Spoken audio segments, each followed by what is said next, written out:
Are your heels or other uncomfortable shoes causing you bunions? Let's find out.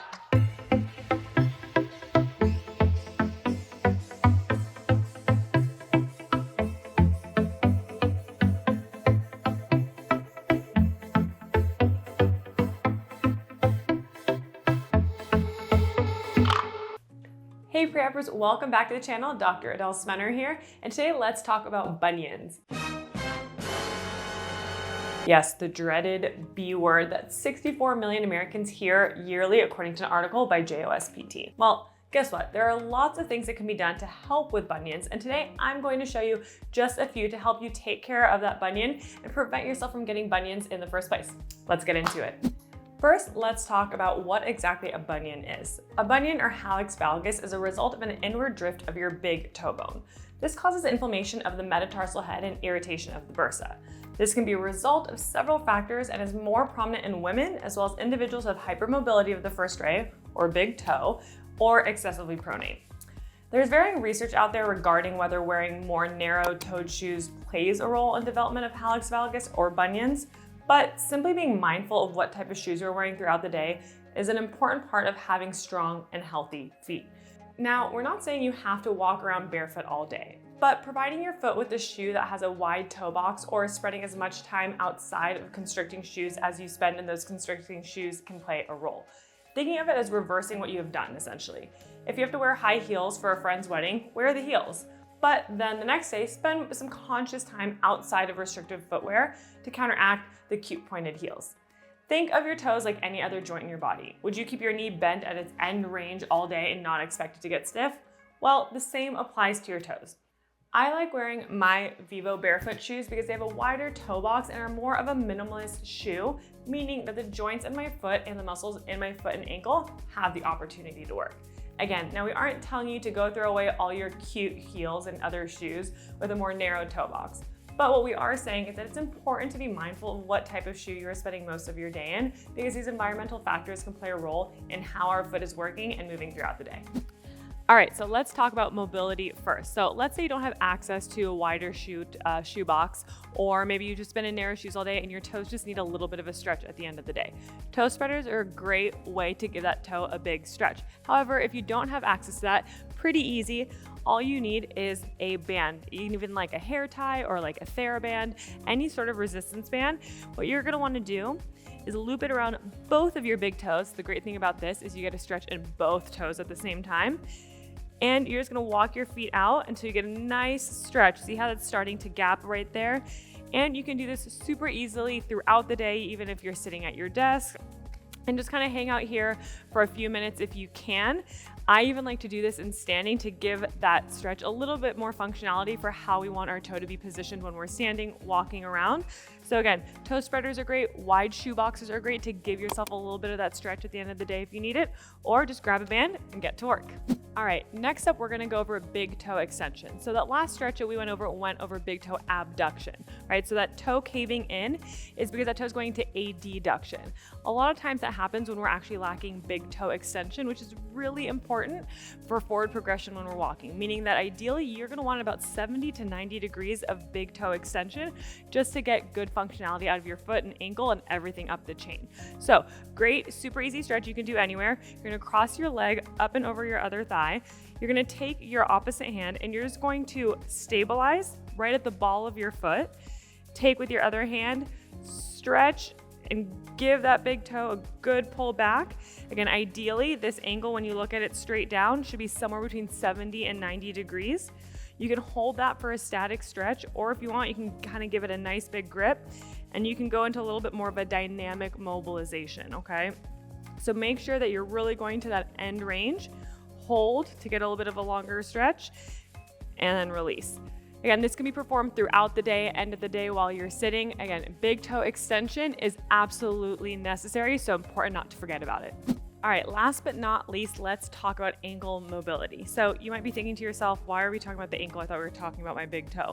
Well, you might remember that earlier in the video, we talked about how overpronation of your foot can contribute to that hallux valgus or that bunion that we're starting to develop, right? So it's important to consider, why are we overpronating? A lot of times that's because of foot intrinsic weakness that we're going to talk about, calf weakness that we're going to talk about, as well as ankle dorsiflexion mobility deficit. So we want to make sure that we're actually looking at the ankle too, not just at the toe and the foot itself. So when we think about ankle dorsiflexion mobility, there's a few different things that we want to think about.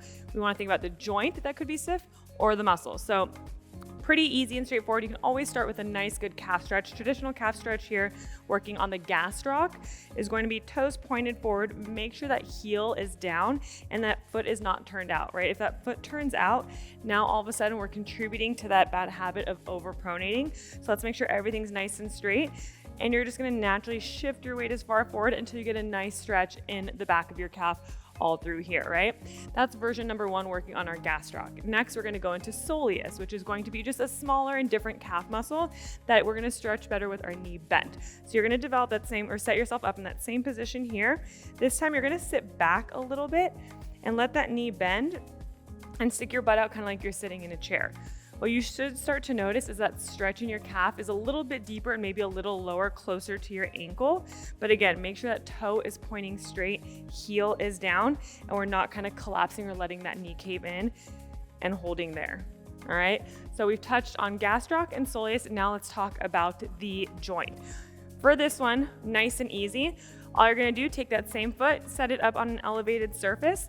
I like to drop my weight down. It gives me a little bit more control as I shift my weight forward. Same idea, heel is down, toes are forward.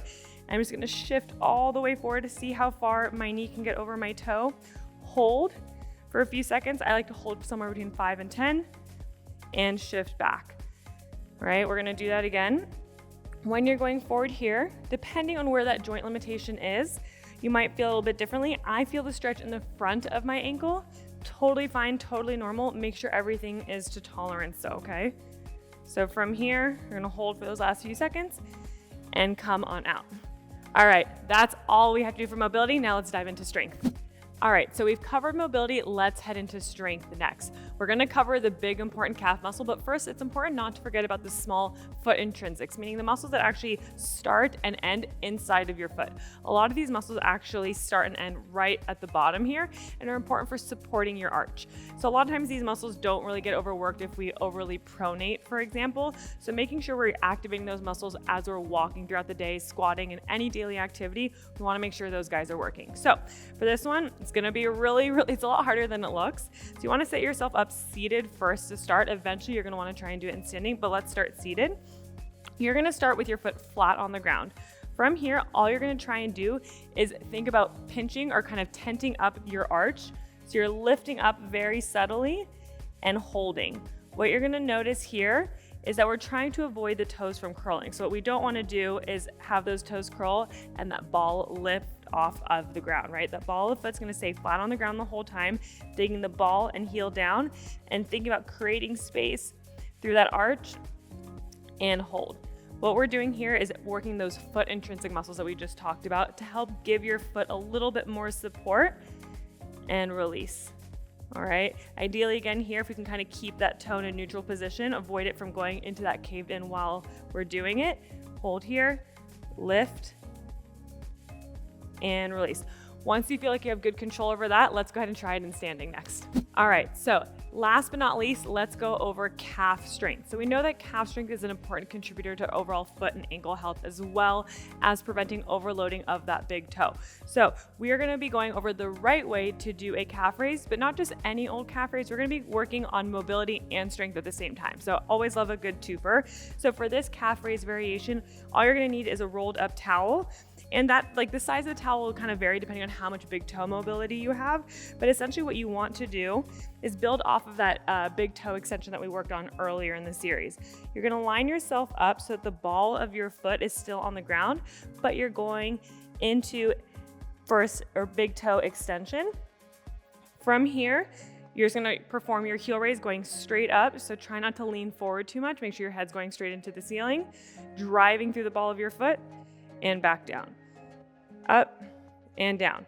So again, the key here is we're starting to build that calf strength, making sure that our knees are nice and straight, but we're really forcing and loading that extension in our toe right? And if you need to, kind of keep an eye on your big toe, make sure it's not caving in when we're doing that. We're still trying to keep them kind of spread apart and going up and down there. If you want an extra challenge and you can tolerate it and you're strong enough, feel free to also do this on one leg at a time and release. All right, pre-habbers, give these exercises a try. I've got to run, slip on my Vivos, and take my pups for a walk. If you are looking to improve your big toe game and improve your foot health, be sure to check out our foot and ankle program, and I'll see you guys in a few weeks. Hey, did you like this video? If you did, you should definitely check out the Prehab app. It includes all of our programs, a brand new workout library, and tons more videos like the one you saw today. Check it out by clicking on this link. You get a free trial. Take control of your health today.